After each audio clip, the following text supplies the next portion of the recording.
Bukannya you all teman cikgu nak first date hari ni. So, kami ni asyik cikgu nak main upah lah, kami RM10 main. Mak tahu ni kami tak main lah. Mau boleh lagi RM5. Bagus cikgu. Maaf lah cikgu, student zaman lain bagi lah duit sikit. Kami pun dah turun padang lah cikgu. Nak balik pun tak boleh lah ni. Tak apa, RM10 pun cikgu tambah lah. A little longer than a few minutes later.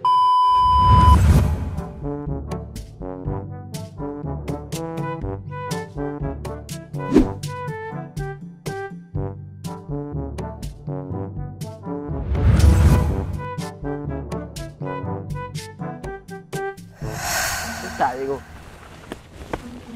Fizikal dia macam mana je? Dia fikir awak ni. Dia kurus ke, tinggi ke, dia pendek ke, dia T20 ke, dia B40 ke, kaya lah cikgu. Rambut dia macam mana? Inting ke, panjang, pendek? Tu Kah bentuk pak sagi, bulat ke, bujuk ke?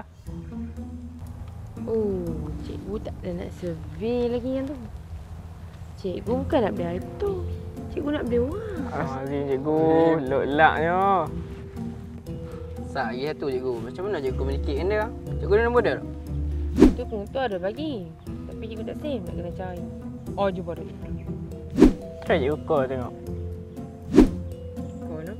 Cikgu try call cikgu.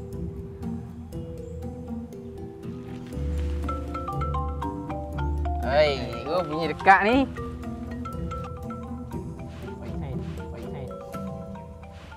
Cikgu, macam dekat lah cikgu. Ingat dekat ni cikgu.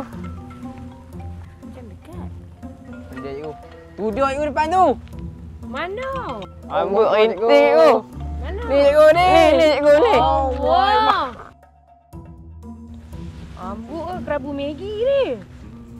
Tak jadi, cancel. Jom Cancel balik. cikgu. Saya duduk kata dah cikgu, jom. Tak mau. Duduk kata dah cikgu. Aduh, teruk. Tak mau. Tak mau.